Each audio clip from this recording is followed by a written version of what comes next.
Oke, ini saya akan bawakan untuk materi company profile perusahaan ini ya. Namanya PT Paripadang Global atau disingkat PPG gitu. Ya, Paripadang ini merupakan salah satu unit bisnis di bawah naungan Soho Global Health. Jadi umbrella brandnya ya Soho Global Health. Nah, saya sebelum lanjut ya, saya ingin tanya nih, ada nggak yang pernah dengar atau mungkin pernah konsumsi ya produknya namanya kurkuma, Fitcom, Diabet, Imbos? Ada? Ada. Ada ya? Ada yang pernah konsumsi tersebut? Semua pernah ya? Nah, jadi kalau udah pernah konsumsi, minimal berarti Anda sudah dekat gitu ya informasinya. Ya, karena produk yang Anda minum ini diproduksi oleh perusahaan ini. Nah, gitu ya. Jadi nanti ada kaitan produksi dan marketingnya dengan produk tersebut. Jadi perusahaan ini bergerak di bidang, karena secara umbrella ya, mulai dari produksi sampai ke distribusi, pemasaran. Untuk holdingnya yang Soho Global Health atau SGH. Tapi kalau yang untuk Paripadang nih, PT Paripadang ya, salah satu unit bisnisnya. Paripadang ini hanya bergerak di bidang distribusi. Nah, PPG ini distributor. Dari distributor besar dia akan masuk ke, bisa ke distributor lebih kecil atau langsung ke sarana-sarana penjualan seperti supermarket, minimarket, apotik, rumah sakit itu seperti itu. Nah, khusus PT Paripadang ini bergerak dalam bidang distribusi atau sebagai distributor untuk produk apa? Obat, produk bebas ya, obat OTC ya, kategori vitamin ya, multivitamin, produk yang food dan non food seperti minuman, susu gitu ya, maupun non food. Itu yang food, kategori food maupun non food. Non food contoh teman-teman semua saya lihat pakai kosmetik tuh, pakai alas bedak, pakai lipstik, pakai alis gitu ya, pakai ini ya. Nah, itu kosmetik kategori. Mungkin tadi yang sebelum pakai hijab kan mandi dulu pakai sampo. Nah, Paripadang punya semua produk seperti itu yang didistribusikan. Nah, selain itu ada alat kesehatan. Nah, jadi produknya, tapi dari berbagai macam perusahaan, ya, pabrikan. Soho salah satu pabrik, tapi ada saking banyaknya puluhan pabrik yang mempercayakan produknya, baik yang produksi dalam negeri Indonesia ataupun PMA ya, produksi luar negeri, baik Eropa, ada Asia, Jepang, Korea, ada yang Amerika, ya, yang mempercayakan produknya didistribusikan oleh PT Paripadang di Indonesia. Perusahaan ini didirikan sejak tahun 1946, 66 tahun. Paripadang sebenarnya namanya diambil dari nama satu daerah. Jadi sebenarnya pemilik perusahaan lahirnya di tempat ini. Ini gudang pusatnya atau DC ya, distribution center kita gitu. Nah, ini adalah gambaran peta buta lah ya, peta Indonesia, kantor cabangnya PT Paripadang. Untuk mempermudah proses kerja di internal perusahaan.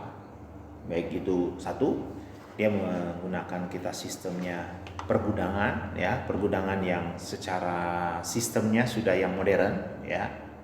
Jadi sistemnya nanti kalau di gudang ya seperti ini, racking gede, harus pakai alat-alat yang khusus untuk mengambil ya, dengan penempatan yang baik ya, penyimpanan supaya mudah diletakkan dan mudah diambil dan dicari gitu. Nah, itu ada sistemnya.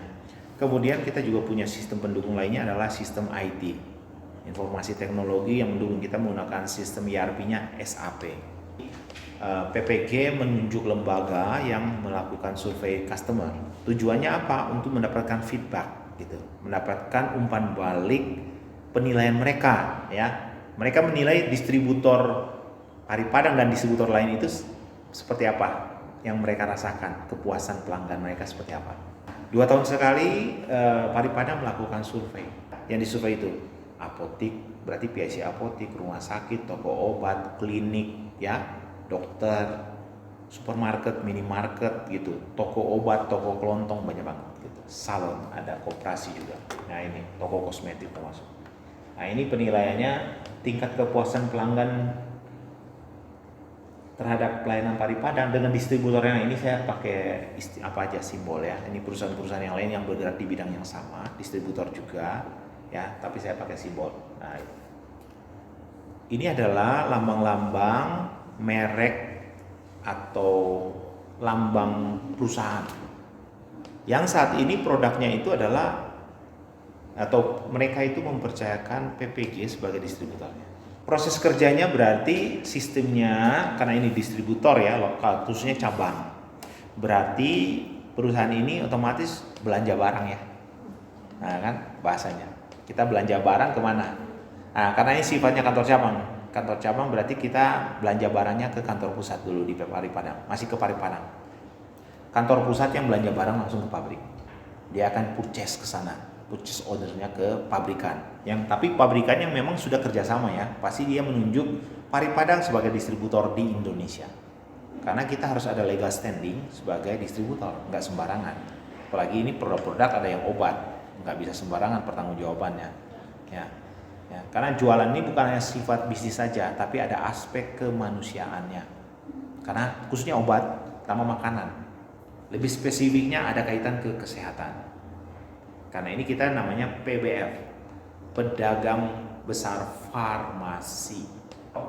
Nanti saya akan uraikan terkait bukan hanya pesan barang, ya SP-nya. Kita harus ada PO yang secara resmi karena administrasi, arsip, dokumentasi itu sangat penting. Kemudian dari sisi aspek barang setelah datang, itu harus disimpan, ditempatkan di gudang. Tadi yang contoh gudangnya, kita harus jaga mutu, kualitas produknya dengan cara kebersihannya, higiennya, temperatur suhunya, itu harus jaga gitu. Jadi produk itu ada kategori lagi penyimpanan. Ada yang obat harus disimpan di suhu yang tertentu, misalkan di suhu ruang di bawah 30 derajat, nggak boleh lebih 25 sampai 30. Ada yang suhunya namanya suhu dingin, bukan suhu dingin ya, suhu ruangan ya, itu ada ambient, ada ruang. Ruangan itu berarti 15 sampai 25 derajat. Ada kategori obat yang nggak boleh sembarangan, harus di kategori suhu tersebut temperaturnya. Kenapa nggak boleh di luar suhu itu? Kalau di luar suhu tersebut, otomatis produk itu rusak nanti. Ya. Kemudian ada yang suhu di bawah, taruh di chiller. Contoh kategori vaksin, obat-obat yang memang sifatnya dia ada kuman yang dilemahkan, dalam kategori seperti Anda vaksin COVID kan. Itu taruh di freezer, chiller, bukan freezer, chiller gitu, bukan freezer, chiller namanya.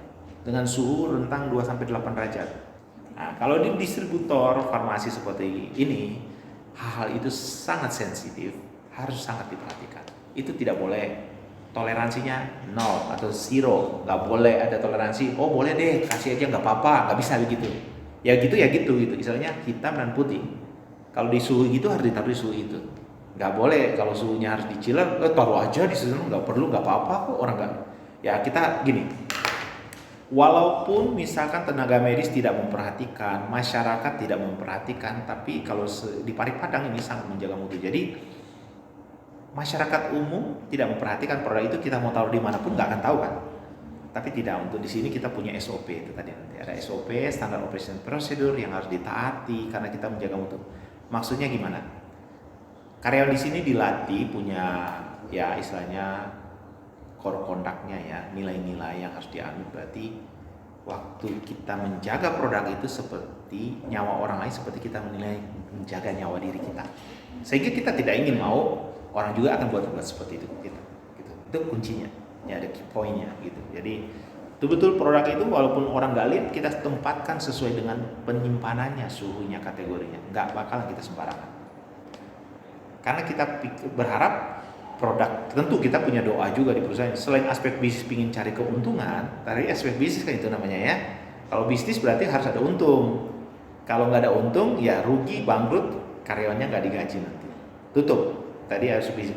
Tapi yang paralel tidak boleh disampingkan, itu sama-sama berjalan. Nggak bisa satu di depan, satu di belakang. Misalkan cari untung aja di depan, nggak boleh. Atau nyawa aja yang diutamakan, nggak bisa. Dua-dua jalan. Kita tetap tolong manusianya untuk keselamatan manusia. Misalkan kita distribusiin obat gitu, karena ada obat-obat yang memang sifatnya emergency dan life saving. Kalau emergency berarti obat itu harus segera dipenuhi, dikirim ke rumah sakit. Ada yang namanya life saving. Life saving itu sifatnya yang mendesak. Obat itu jarang digunakan, tapi kalau terjadi kasus itu harus digunakan. Kalau terlambat, orang itu bisa MD, meninggal dunia.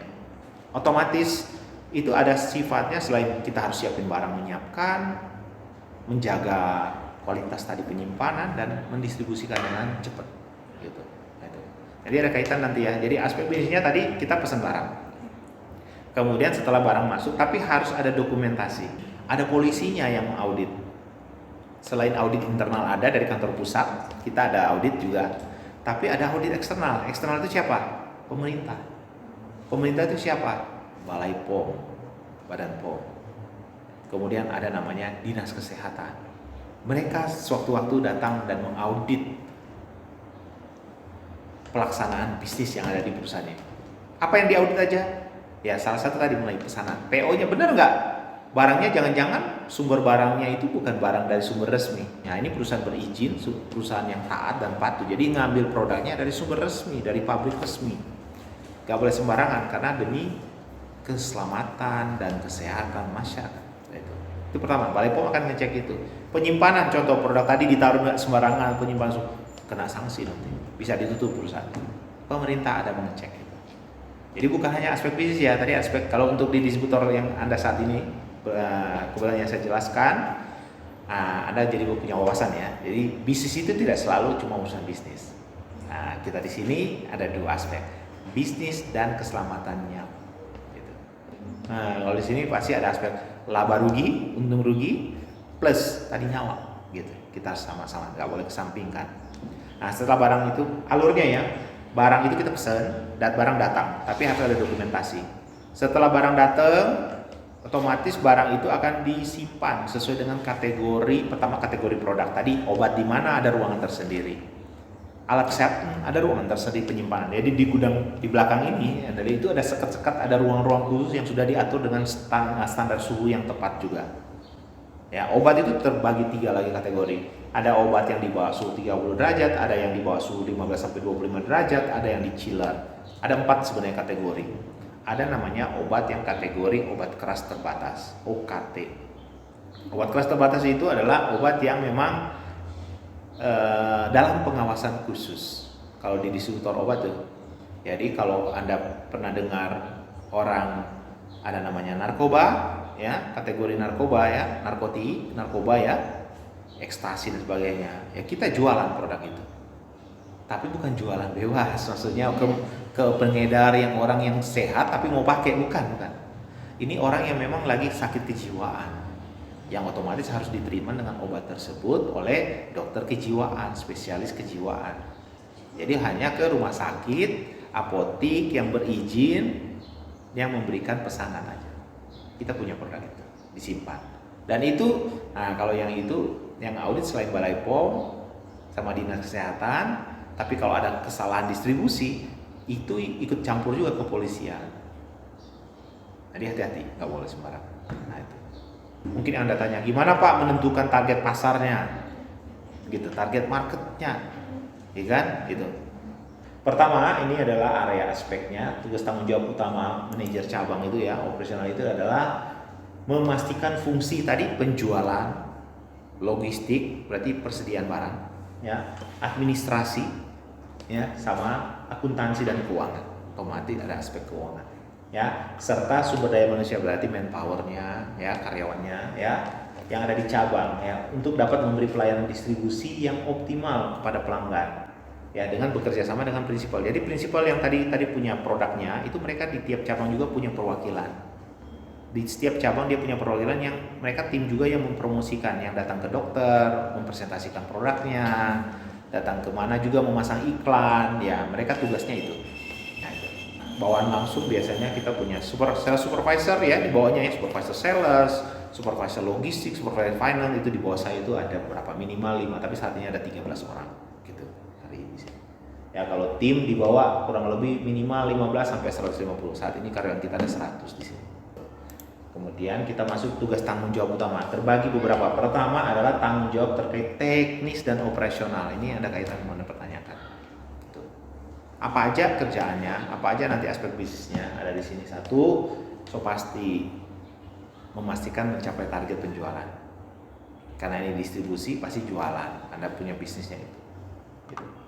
Memastikan target penjualan. Targetnya dari mana? Dari kantor pusat. Biasanya ada turunnya dari prinsipal. Prinsipal memberikan ke kantor pusat, head office. Head office akan disebarkan ke seluruh cabang di 25 cabang PPG. Nah, kita akan dapat targetnya.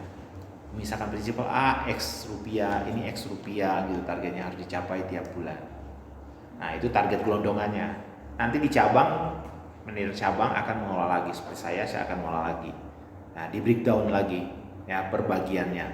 Ya, contoh di Parepare di sini kita punya ada satu BSN tadi ya, DTSM ada satu orang, ada 4 supervisor, sales supervisor, ada 24 salesman. Nanti dibagi sesuai wilayahnya. Ya, breakdown targetnya. Ini Anda dikasih target sekian rupiah, Anda di sekian rupiah yang harus dicapai penjualan di bulan ini. Nah, gitu. Akan ada. Dasarnya dari mana Pak? Targetnya pertama ya based on history. Berarti history penjualan kan sudah ada ya. Karena ini perusahaan bukan baru. Kecuali baru berdiri berarti kita nggak ada history. Karena ini perusahaan sudah berjalan existing udah lama, berarti kita tinggal lihat minimal kita pakai acuannya AMS 3. Apa itu AMS 3? Every monthly sales 3 months later. Jadi rata-rata sales 3 bulan terakhir. Jadi yang menjadi acuan, misalkan rata-rata kita jualannya 100 juta per bulan selama 3 bulan. Berarti 3 bulan jualannya 300 juta. Yaitu dibagi 3 kan? 3, tinggal di up berapa persen. Misalkan, oh kita mau pingin challenge, area ini harus tumbuhnya minimal misalkan ya 10% atau 20%. Nah tinggal di up aja.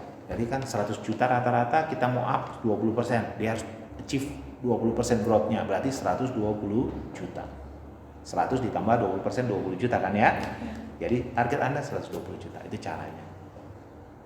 Yang kedua, ini ada kaitannya sudah poin yang 1 2 ini udah gabungan ya. Tadi saya masuk bicara breakdown targetnya ya, breakdown targetnya itu. Kemudian kita tetap harus memahami potensi market yang ada di cabangnya. Tugas manajer itu seperti itu. Caranya gimana memahami tugas potensi marketnya itu? Tentu berbagai indikator yang bisa kita jadikan asumsi, acuan.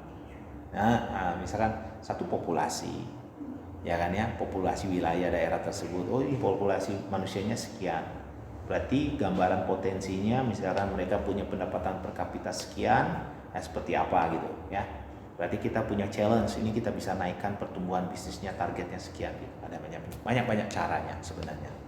Atau di lapangan kita lihat di toko ini produk kita kok saat ini belum masuk gitu. Ya, misalkan dari 100 toko ada 50 toko produk yang merek kita yang bawain ini kok belum tersedia. Nah, tinggal dihitung. Oke, kita challenge tim kita dari 50 toko bulan ini kita targetkan misalkan 20 toko dari 50, berarti 30 belum jadi target.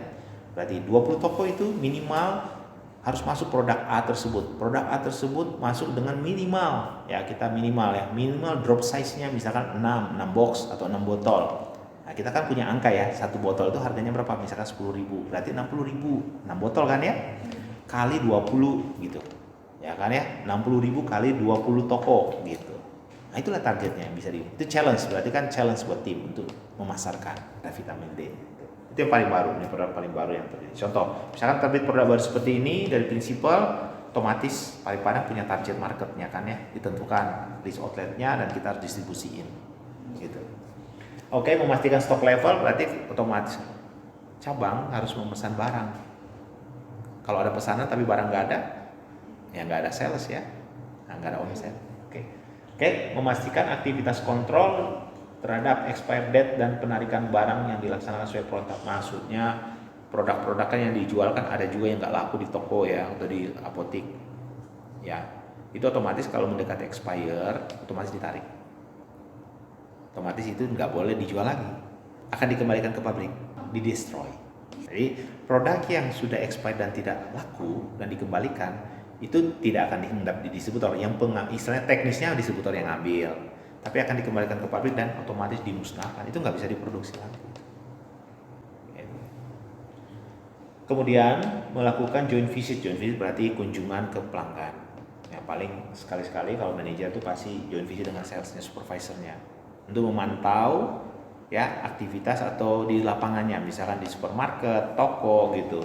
Apakah produk kita itu sudah tersedia atau belum gitu ya? Apakah sudah terpajang atau tidak gitu. Terus gimana feedback outletnya, gimana produk kita laku atau tidak, gimana pelayanan Parepare gimana di mata mereka, seperti saya sampaikan tadi di slide sebelumnya gitu.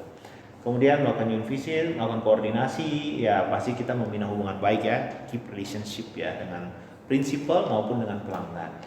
Ya, kemudian ya memaksimalkan coverage, ini banyak hal, mungkin Anda juga istilah baru buat Anda. Mungkin ada kegiatan merchandising dan pemasaran point of sales, POS material ya. Merchandising ada dua, melakukan ATL BTL. ATL adalah low the line, jadi promosi di udara. Kalau BTL below the line. Kalau ATL itu promosi udara, itu contoh promosi lewat iklan TV, iklan radio, medsos, digital marketing. Kalau BTL itu promosi secara ya face to face, memastikan tercapainya target transfer. Kemudian memastikan sarana prasarana dan SDM-nya di cabang dalam keadaan selalu siap atau ready ya. Memastikan program-program kantor pusat itu, jadi program apapun yang turun dari kantor pusat itu harus dijalankan di kantor cabang dengan benar agar tercapai target yang diharapkan. Pertama, aspek training. Jadi manusia itu, karyawan itu dipastikan satu, mendapatkan pemahaman dulu tentang company profile tadi saya sudah sampaikan Anda, termasuk visi misi perusahaan. Jadi perusahaan ini visinya apa, dia harus sesuai gitu. Misinya apa, dia harus tahu gitu ya. Visinya, tujuan perusahaan itu apa, dia harus tahu sebagai karyawan. Misinya apa, cara mencapai itu, untuk mencapai tujuannya dengan cara apa, dia harus tahu. Kemudian ada namanya nilai-nilai budaya atau core of conduct gitu. Dia harus tahu nilai-nilai budaya yang harus dianut oleh perusahaan ini. Contoh di sini ya, kalau di perusahaan ini ada 4 poin nilai-nilai budaya yang wajib dianut oleh karyawan di PT Paripadang Global. Pertama, integritas mutlak, saling menghormati, semangat berinovasi, budaya disiplin. Ini nilai-nilai budaya yang dianut oleh perusahaan. Menerjemahkan strategi perusahaan, berarti tugas saya itu ke teman-teman karyawan itu memastikan bahwa ini loh goal perusahaan yang ingin dicapai segini, nanti saya akan memberikan arahan ke mereka gitu seperti apa. Kemudian menetapkan tujuan, target yang harus dicapai oleh seluruh bawahan. Kemudian koordinasi, memimpin pelaksanaan aktivitas ya, subdepartemen itu bagiannya ya. Ini semua saya rangkum tadi poin-poinnya. Tentu ada kegiatan namanya apa? Kontrol dan monitor. Mengkoordinir semua bagian, karena ada bagian, karena operasional berarti mulai sales, finance, accounting, logistik, itu otomatis bagaimana mereka itu punya kekompakan. Strategi operasional itu sangat berpengaruh. Kalau dibuat strategi atau tidak itu sangat berpengaruh. Tentu kan kita akan ada fokus ya, fokus yang harus dicapai atau fokus area yang harus mendapat perhatian khusus. Kenapa pengaruhnya? Karena kita ini bukan distributor tunggal, dalam arti bukan memonopoli bisnis. Memonopoli bisnis itu dalam artian produk ini nggak ada di tempat yang lain. Sekarang kan dunia tampak ruang, tampak batas bahasanya, no borderless ya. Jadi orang bisa beli barang dari Bandung beli di Jakarta kan, bisa kan? Produk yang bisa betadine bisa toh? Bisa. Jadi kalau dia beli ke Jakarta otomatis tidak masuk penjualannya Paripadang Bandung. Ya, akhirnya yang dirugikan Paripadang Bandung, padahal produknya masuk di area Bandung nih. Yang akan mengkonsumsi produk tersebut oleh masyarakat Bandung. Ya, otomatis kan area kerja kita itu digerogoti lah istilahnya ya. Bisnis kita itu diambil gitu. Market share kita itu diambil gitu namanya. Itu. Jadi ada pengaruh strateginya, sangat berpengaruh ya. Kemudian kita juga akan sangat berpengaruh. Pertama, kita bukan monopoli bisnis. Monopoli itu istilahnya gini, seperti PLN. Coba kalau kamu bilang, saya nggak mau lagi pakai PLN, emang masih bisa pakai siapa listriknya? PLN monopoli. Tapi kalau masih, saya nggak mau pakai Telkomsel, masih ada Tri, masih ada, itu nggak bisa monopoli, masih ada pesaing. Tapi kalau Paripadang nggak menentukan strategi pelayanan yang harus baik, fokusnya apa, udah saya nggak usah ke Paripadang, saya ngambil ke tempat yang lain, bisa menentukan fokus gitu. Fokus ya, kita fokus misalkan kalau produknya banyak otomatis harus ada fokus. Kalau produknya satu kan ya nggak ada pilihan, memang cuma itu yang dijual. Tapi ke Paripadang jualannya ribuan item produk, ribuan SKU produk, saking banyaknya sehingga harus ada prioritas. Ada kaitan pertama persediaan barang, berarti stok barangnya kita harus lebihin, ya kan? Kita harus pasang strategi. Karena apa? Kemungkinan akan terjadi peningkatan pembelian. Jadi ada faktornya banget, sangat berpengaruh. Ya, Strategi itu sangat berpengaruh karena ada lawan, ada pesaing. Intinya ada pesaing, sehingga harus membuat strategi. Ya, kemudian selain ada pesaing, kalau bahasa istilahnya, ekspektasi need-nya konsumen itu berubah.